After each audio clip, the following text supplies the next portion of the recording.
Thank you. We now move to the next item of business, which is topical questions. Jim Eadie. Thank you, Presiding Officer. To ask the Scottish Government what action the Scottish Government is taking to address the recent emergence of a new strain of Clostridium difficile. Minister Michael Matheson. This is the first published report of C. difficile ribotype 332 in the UK and worldwide, though new strains have emerged frequently over the last 10 years. Health Protection Scotland alerted clinicians and laboratory staff across NHS Scotland about the emergence of this new strain on the 23rd of April, and a reference was published in their weekly report on the 1st of May.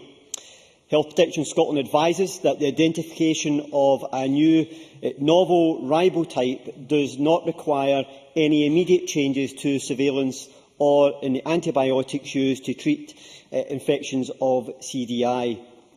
There is no evidence to suggest that the identification of this ribotype poses a greater health risk to the public than other known strains, and the same infection prevention, control and treatment measures apply to CDI caused by ribotype 332, as is the case for any other form of CDI. The Healthcare Associated Infections Task Force National Advisory Group has been asked to consider the emergence of this new strain as part of its ongoing remit to develop responses to emerging new infections. Thank the Minister for that answer in light of the scientific advice which he has received.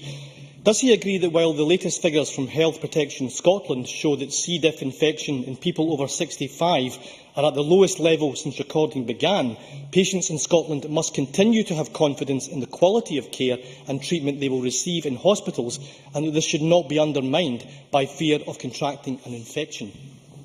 Minister. The member in his question rightly recognises the very significant progress that has been made in reducing infections of C. difficile within NHS Scotland. Since January 2007 to March 2007, there has been an 82% drop in C. difficile infections amongst patients over 65. But of course we need to continue to build on that, and that's why the HEI announced and unannounced inspections are there to ensure that there is robust evidence of action being taken by individual health boards within their healthcare settings to make sure they have proper prevention control measures in place. Alongside that, Scottish Government officials also review the HEI inspection reports together with their improvement plans from the boards to establish that we are assured that progress is being made. Alongside this, the HEI task force is also kept informed, where appropriate, of outcomes from inspections to identify any additional policy measures that may be needed to improve patient safety and patient care environments. Mr. Eadie. Thank the Minister for that answer. While the overall quality of infection prevention and control in Scotland's hospitals are good, what further steps will the Scottish Government take to implement the findings of the Healthcare Environment Inspectorate, which found that the frequency of environmental cleaning in 9 hospitals did not meet the NHS Scotland National Cleaning Services specification? Minister. I think it's right to recognise that there have been significant improvements made in the way in which our healthcare environments are inspected and the quality of the hygiene within them. And although good progress has been made, as I said in my earlier question, it's essential that we continue to build on that particular progress. That's why we also review the HEI reports to be assured that health boards are taking action where there have been indications of a deficiency within their particular process. And boards are in absolutely no doubt about the commitment this Government has to continue to address this particular issue and for our desire to see continued improvement.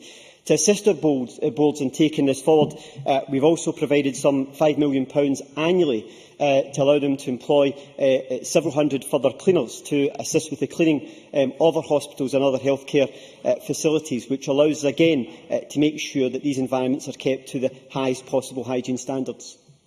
Jackson Carlow. Thank you. Does the Minister agree that new strains of C. diff before have sometimes been fuelled by a public suspicion, which is often born out of a lack of candour, and that the Government's response should always be to be calm, measured, factual, but on the other hand, candid in the advice that it gives. Minister.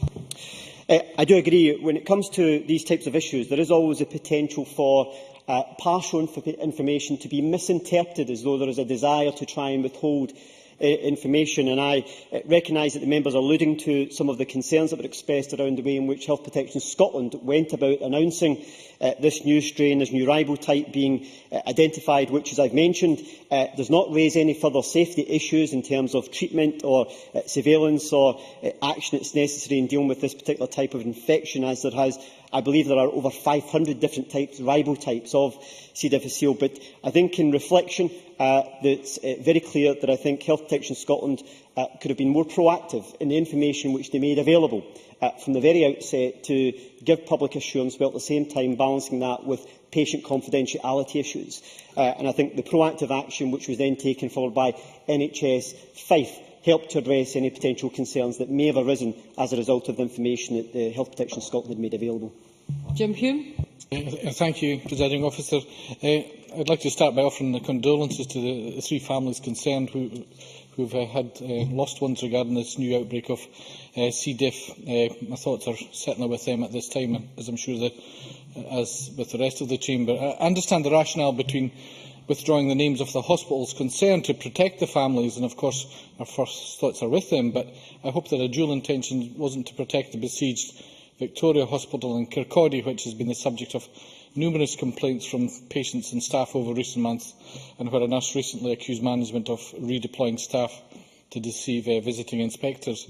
In 2008, following the dreadful C. difficile outbreak at the Vale of Leithen, where hygiene standards were found to be lacking, the then Cabinet Secretary stated there would be a zero-tolerance approach to non-compliance of hand hygiene practice.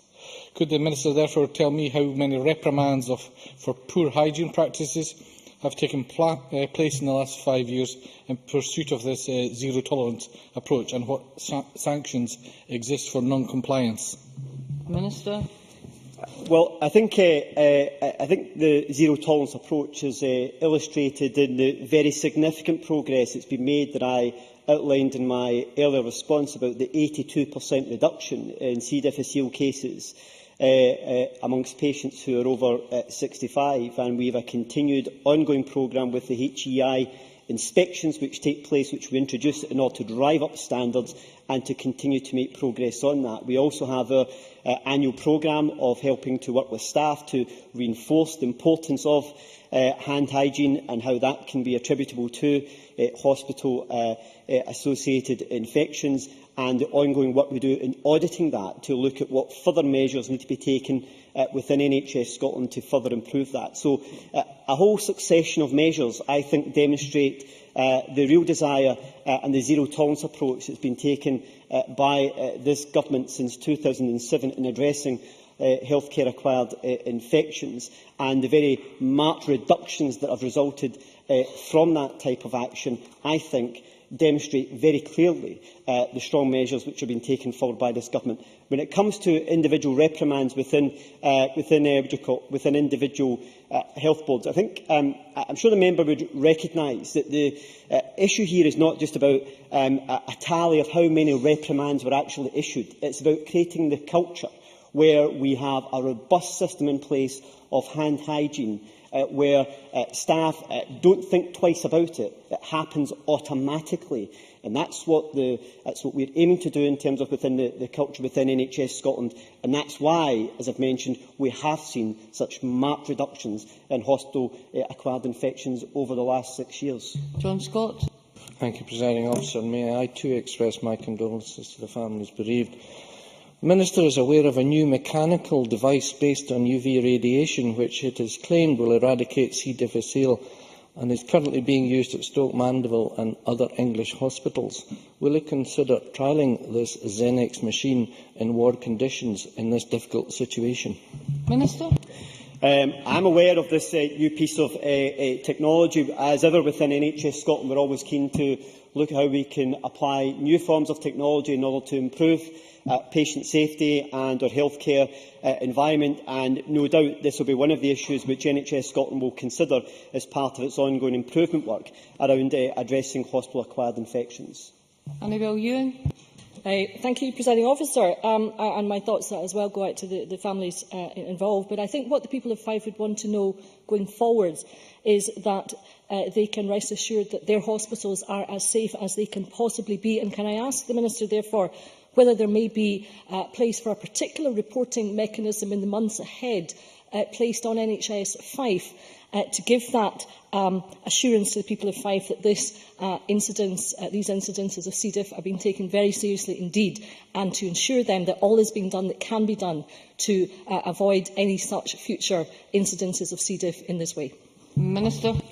Well, NHS Fife are no different to any of our NHS boards in that they have saw a very marked reduction in C. difficile infections within their own hospital settings. And as I mentioned in my earlier response as well, although this is a new ribotype that has been identified, that does not mean that there has to be any changes to treatment or surveillance or preventative measures that have to be taken forward. And that's why we have referred the matter to also onto the Healthcare Associated Infection Task Force, its National Advisory Group, to consider the emergence of this new particular strain. But I do stress to members is that this new ribotype is just one of several hundred types which are out there.